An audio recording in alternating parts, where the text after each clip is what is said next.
క్రోధినామ సంవత్సరంలో శాస్త్రోక్తంగా సతచండీ యాగాలు. భక్తులు ఈ నెంబర్లను సంప్రదించండి. నమస్కారం. సుమన్ టీవీ ప్రేక్షకులకు శ్రీ క్రోధినామ సంవత్సర ఉగాది శుభాకాంక్షలు.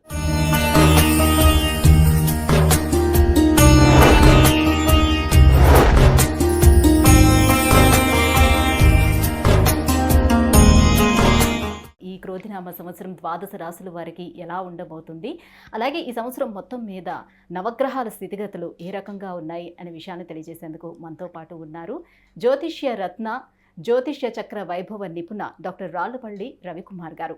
గురుగారు నమస్కారం అండి. నమస్కారం. గురుగారు, ద్వాదశ రాశులకి ఏ రకంగా ఉండబోతుందో తెలుసుకునే ముందు ఈ సంవత్సరం అంతా కూడా ఆ ద్వాదశ రాశుల వరకు నవగ్రహాలు ఎక్కడెక్కడ ఉన్నాయి ప్లేసింగ్? తప్పకుండా అమ్మా. శరదిందు సమాకారే పరబ్రహ్మ స్వరూపిణి వాసరాపీఠ నిలయే సరస్వతి నమోస్తుతే. సుమన్ టీవీ ప్రేక్షకులకు శ్రీ క్రోధినామ సంవత్సర ఉగాది శుభాకాంక్షలు. ముఖ్యంగా నవగ్రహాలంటే మామూలుగా బుధుడు కానివ్వండి, రవి కానివ్వండి, అవన్నీ 20 రోజులకి మారుతుంటాయి ఒక రాశి నుంచి ఇంకో రాశికి.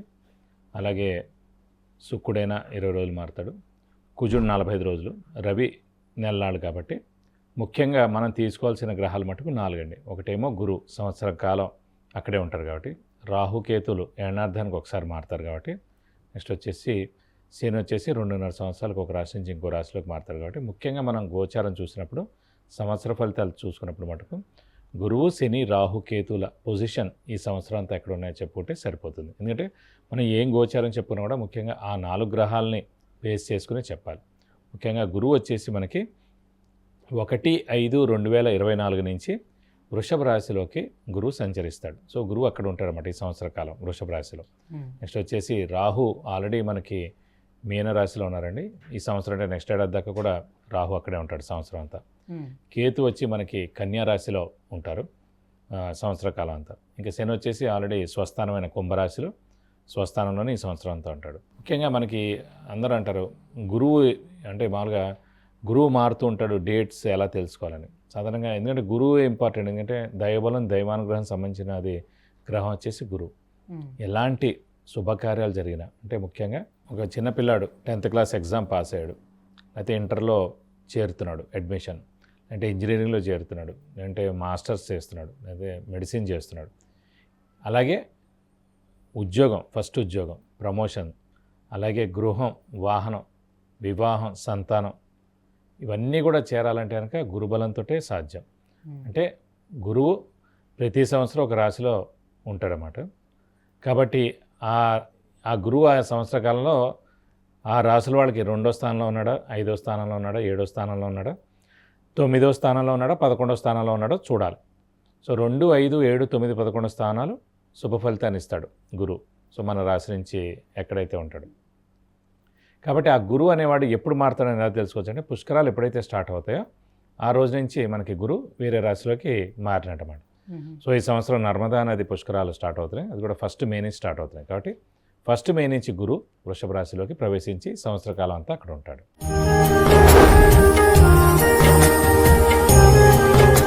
గురువుగారు, ఈ క్రోధినామ సంవత్సరం మకర రాశి వారికి ఎలా ఉండబోతుంది? సో వాళ్ళకి శని నడుస్తుంది కాబట్టి సో ఏ రకంగా ఉండబోతుంది ఏంటని ప్రతి ఒక్కరు చాలా ఆతృతగా ఎదురు చూస్తున్నారు. మకర రాశి వారికి ఈ సంవత్సరం అయినా కనీసం మార్పు కనిపిస్తుందా, ఎలా ఏంటి? అవునండి. మకర రాశి అనగానే మనకి ఉత్తరాషాఢ 2, 3, 4 పాదాలు, శ్రవణం 1, 2, 3, 4 పాదాలు, ధనిష్ట 1, 2 పాదాలు.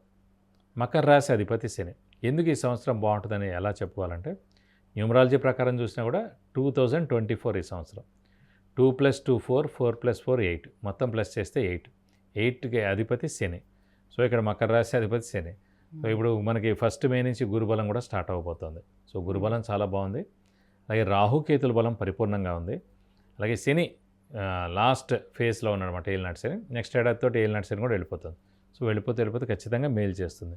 ఇయర్ సంవత్సరం ప్లస్ చేసినా కూడా 8 వచ్చింది కాబట్టి ఖచ్చితంగా 8, 17, 26 ఎవరైతే డేట్స్ పుట్టారో, అంటే మకర రాశి లేదంటే కుంభరాశి వాళ్ళు ఎవరున్నా కూడా వాళ్ళకి ఈ సంవత్సరం బాగుంటుందని చెప్పుకోవాలి. ఎందుకంటే శని అధిపతి అయ్యాడు కాబట్టి మామూలుగా న్యూమరాలజీ ప్రకారం. అలాగే ఈ గురుబలం అంటే ముఖ్యంగా గత 2 అంటే మొన్న లాస్ట్ బిఫోర్ ఇయర్ 3వ స్థానంలో ఉన్నాడు గురువు.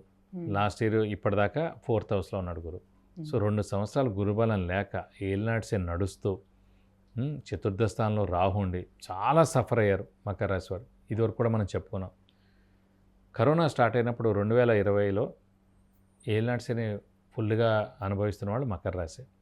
సో మకర రాశి వాళ్ళే చాలా ఎక్కువ మంది, ఎందుకంటే సాధారణంగా ఏలినాటి శని నడుస్తున్నప్పుడు డబ్బు ఖర్చు, మాట పడటం, హెల్త్ ప్రాబ్లమ్స్ ఎక్కువగా ఉంటాయి.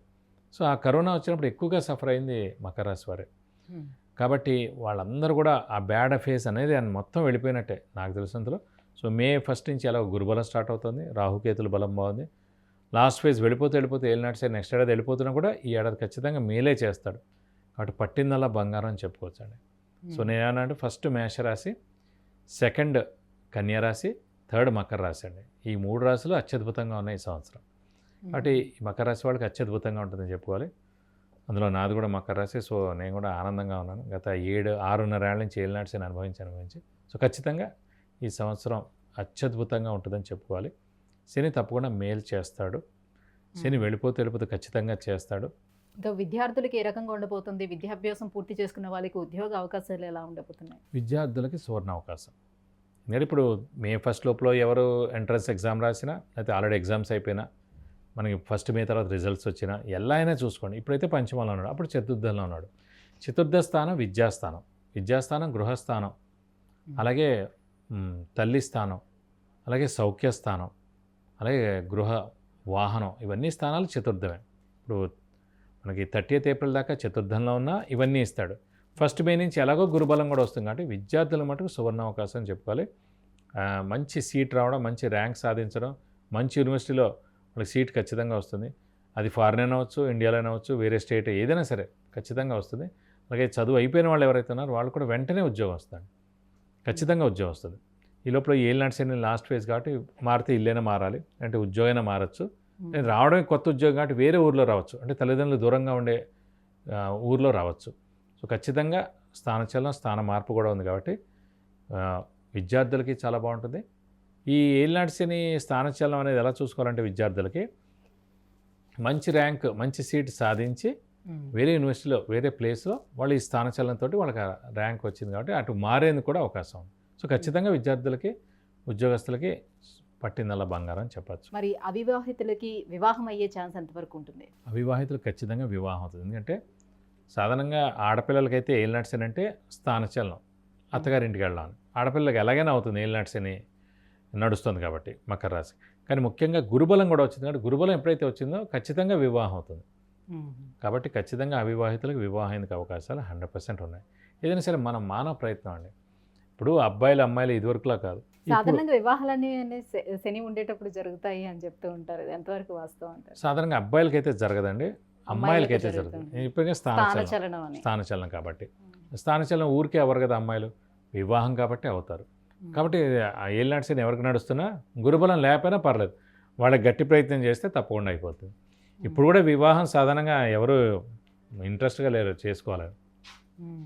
తర్వాత లైఫ్ ఎలా ఉంటుందనో, రెస్పాన్సిబిలిటీస్ పెరుగుతాయనో, అత్తగారు ఏమంటారనో, తోటికోళ్ళు ఏమంటారనో, ఆడపడుచు ఏమంటుందనో, సో భర్త సరిగ్గా ఉంటాడని, ఇలా ఒక 100 అనుమానాలు ఉన్నాయి.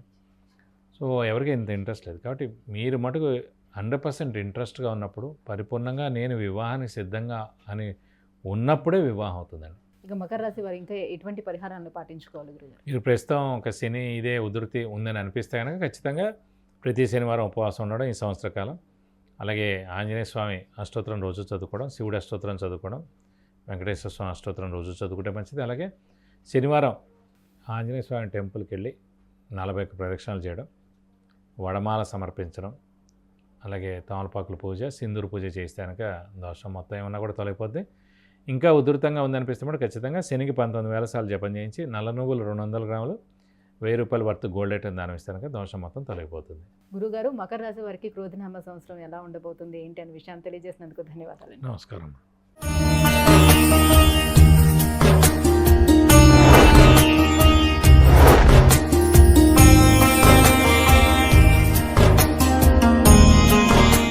విద్య, ఉద్యోగం, విదేశీయానం, వివాహం, వాహన యోగం, గృహయోగం, సంతానం, ఆరోగ్యం, వీటన్నిటి గురించి తెలుసుకోవాలంటే గురుగారు అపాయింట్మెంట్ కోసం కింద స్క్రోల్ అవుతున్నటువంటి నెంబర్లకి మిస్ కాల్ ఇవ్వండి, లేదంటే మెసేజ్ చేసి అపాయింట్మెంట్ తీసుకోవచ్చు. సుమన్ టీవీలో మీ పర్సనల్ అండ్ బిజినెస్ ప్రమోషన్స్ కోసం కింది నెంబర్కి కాంటాక్ట్ చేయండి.